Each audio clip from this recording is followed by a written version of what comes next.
Hello everyone, इन आया classes में आपका स्वागत है।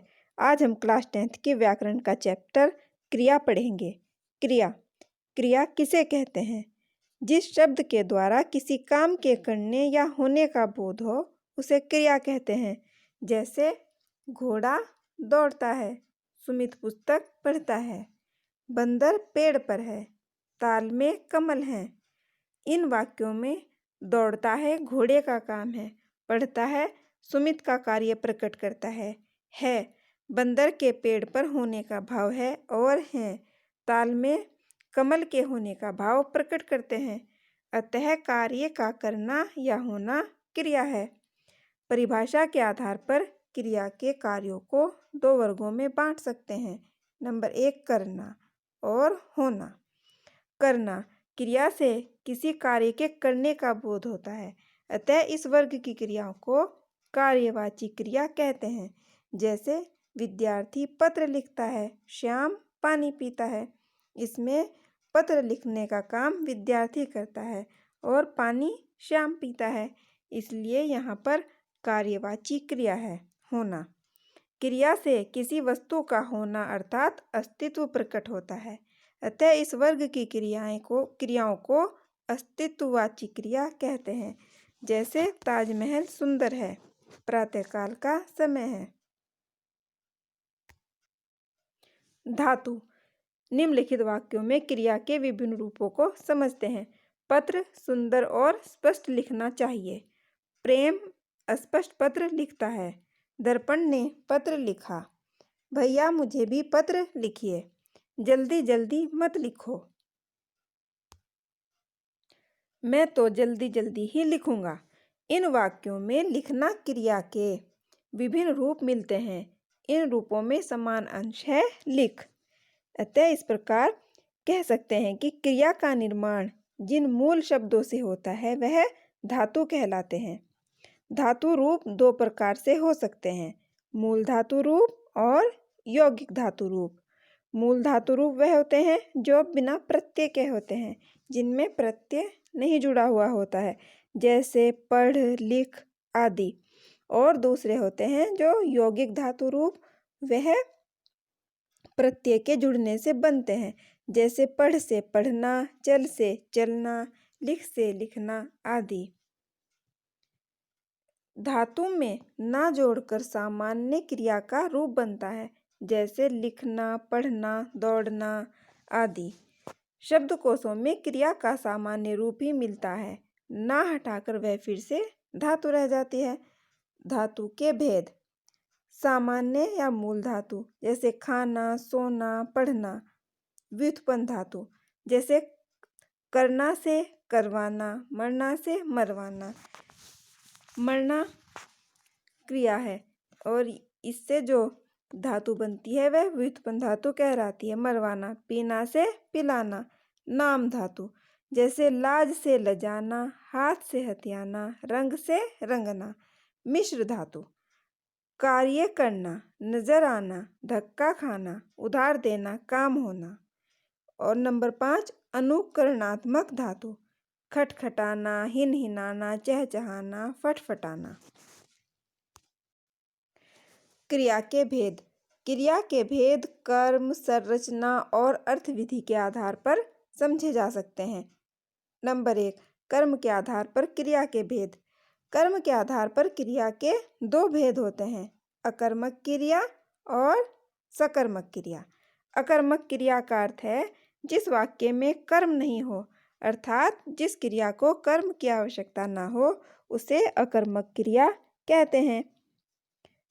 इसमें कर्ता के काम का प्रभाव स्वयं कर्ता पर पड़ता है, जैसे सुप्रिया रोती है, रोने का प्रभाव सुप्रिया पर पड़ता है।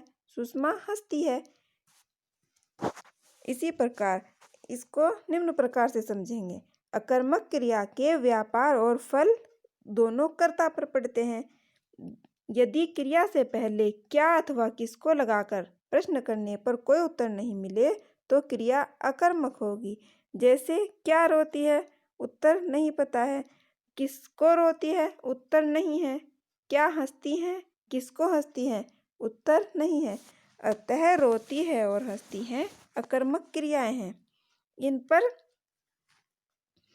काम का प्रभाव स्वयं कर्ता पर पड़ता है। प्रमुख अकर्मक क्रियाएं इस प्रकार हैं: उठना, उड़ना, गिरना, चमकना, चलना, जाना, जागना, ठहरना, डरना, तैरना, दौड़ना, फिरना, बढ़ना, मरना, रोना, लजाना, लेटना, लौटना, सोना, हंसना आदि अकर्मक क्रियाओं के उदाहरण हैं। सकर्मक क्रिया: जिस क्रिया के साथ वाक्य में कर्म रहता है वह सकर्मक क्रिया कहलाती है। अर्थात जिस क्रिया का फल कर्ता के बजाय कर्म पर पड़ता है वह सकर्मक क्रिया कहलाती है। जैसे लता गीत गाती है, नानी कहानी कहती है। इन वाक्यों में गाती है क्रिया का कर्म गीत है, कहती है क्रिया का कर्म कहानी है। अतः गाती हैं और कहती हैं क्रियाएं सकर्मक क्रियाएं हैं। सकर्मक क्रिया की पहचान के लिए क्रिया से पहले क्या या किसको शब्द लगाकर प्रश्न करना चाहिए। उत्तर में मिला शब्द कर्म होता है। यानी जैसे लता क्या गाती है, लता गीत गाती है। कहानी, गीत और कहानी कर्म है। क्या कहती है? कहानी कहती है नानी। अतः गाती हैं और कहती हैं क्रियाएं सकर्मक क्रियाएं कहलाती हैं। कभी कभी अकर्मक क्रिया को भी सकर्मक क्रिया बना लेते हैं। भाषा व्यवहार में उसका प्रयोग देखकर सकर्मक तय करते हैं। अकर्मक क्रिया का प्रयोग: आदमी लड़ता है, नीता हंसती है, रुद्र दौड़ता है, पलक सोती है, विद्यार्थी स्कूल में पढ़ते हैं, यह जूता काटता है, सचिन खेलता है। यह सब अकर्मक क्रियाओं के उदाहरण हैं। सकर्मक क्रिया का प्रयोग: वह लड़ाई लड़ता है, वह अपनी हंसी हंसती है, वह एक दौड़ दौड़ता है, वह गहरी नींद सोती है, विद्यार्थी पुस्तक पढ़ते हैं, जूता पैर काटता है और सचिन क्रिकेट खेलता है। ये सब सकर्मक क्रिया के प्रयोग के उदाहरण हैं। एक कर्मक क्रिया: जो क्रियाएं एक कर्म के साथ जुड़कर पूर्ण अर्थ प्रकट करती हैं उन्हें एक कर्मक क्रियाएं कहते हैं। जैसे संगीता खाना खा रही है, दर्जी कपड़ा सी रहा है। इसमें खाना खा रही है, कपड़ा सी रहा है, ये संगीत। खाना खा रही है कौन? संगीता। कपड़ा कौन सी रहा है? दर्जी। यहाँ पर एक कर्मक क्रिया है। द्योकर्मक क्रिया: वाक्य में कुछ सकर्मक क्रियाएं अपने साथ दो कर्म रखती हैं। जैसे अभय ने नीता को पुस्तक दी। इस वाक्य में दी क्रिया के दो कर्म हैं, नीता और पुस्तक। नीता प्राणीवाचक कर्म है और पुस्तक अप्राणीवाचक कर्म है, इसलिए यहाँ पर द्योकर्मक क्रिया है। जब किसी वाक्य में दो कर्म होते हैं तो अप्राणीवाचक कर्म मुख्य होता है और उसके बाद कोपरसर्ग नहीं लगता। प्राणीवाचक कर्म गौण होता है और उसके बाद कोपरसर्ग लगता है। वाक्य में मुख्य कर्म गौण कर्म से पहले आता है और गौण कर्म क्रिया के पहले आता है। जैसे रमा बिल्ली को रोटी खिला रही है, नानी बच्चों को कहानी सुना रही है। इन वाक्यों में बिल्ली और बच्चा गौण कर्म है, उसके बाद कोपरसर्ग लगा है। रोटी और कहानी मुख्य कर्म है, ये अप्राणीवाचक हैं इसलिए ये मुख्य कर्म है, उनके बाद कोपरसर्ग नहीं लगा है। मुख्य कर्म गौण कर्म के बाद प्रयोग किया गया है और क्रिया से पहले आता है। अतः खिला रही है और सुना रही हैं क्रियाएं द्योकर्मक क्रियाएं हैं।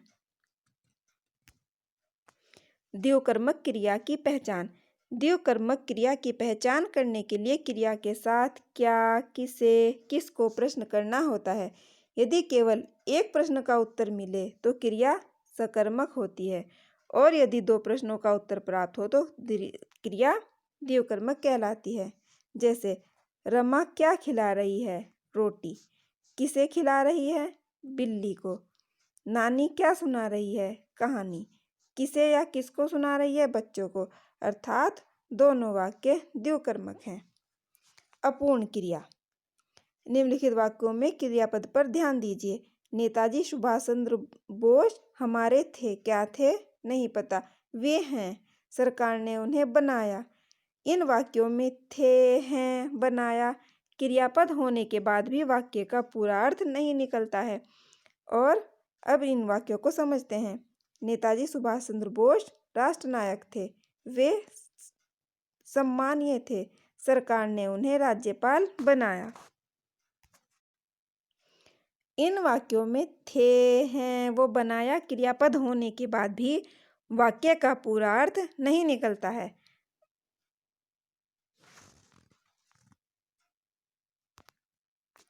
और जो ये वाक्य हैं, नेताजी सुभाष चंद्र बोस राष्ट्रनायक थे, वे सम्मानीय थे, सरकार ने उन्हें राज्यपाल बनाया। इन वाक्यों में राष्ट्रनायक, सम्मानीय और राज्यपाल शब्दों के प्रयोग से वाक्य स्पष्ट और पूर्ण अर्थ देता है। ये सभी शब्द पूरक कहलाते हैं।